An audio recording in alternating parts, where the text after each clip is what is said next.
Iconic খেলোয়াড় হিসেবে বিদেশি লিগে দল পেলেন মোস্তাফিজুর রহমান। আসুন জেনে নেই বিস্তারিত। আসন্ন টি-20 বিশ্বকাপের পর শুরু হবে লঙ্কান প্রিমিয়ার লিগ। তার আগে অনুষ্ঠিত হবে নিলাম। সেই নিলামের আগেই আইকন খেলোয়াড় হিসেবে আইপিএল মাতানো মুস্তাফিজকে দলে ভিড়িয়েছে ডাম্বুলা থান্ডার্স। সোমবার 13ই মে ফিজকে দলে ফেরানোর বিষয়টি নিশ্চিত করে ফ্র্যাঞ্চাইজিটি। সামাজিক যোগাযোগ মাধ্যমে ফ্র্যাঞ্চাইজিটি লিখেছে, আমরা মুস্তাফিজুর রহমানকে ডাম্বুলা থান্ডার্সের আইকনিক খেলোয়াড় হিসেবে পরিচয় করিয়ে দিতে পেরে গর্বিত। আগামী 1 জুলাই থেকে শুরু হবে এলপিএল এর আগামী আসর, যার ফাইনাল 21 জুলাই। এই টুর্নামেন্টের জন্য 500 বিদেশি ক্রিকেটার ড্রাফটে নাম দিয়েছিলেন। এলপিএল এর ড্রাফটে বাংলাদেশ থেকে নাম দিয়েছিলেন তামিম ইকবাল, মুশফিকুর রহিম, নাজমুল হোসেন শান্ত ও তাসকিন আহমেদ।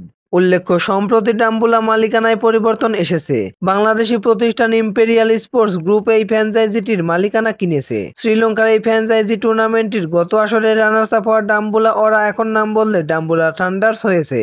তো দর্শক বন্ধুরা, খেলাধুলার সকল আপডেট সবার আগে পেতে চ্যানেলটি সাবস্ক্রাইব করে পাশে থাকুন। ধন্যবাদ।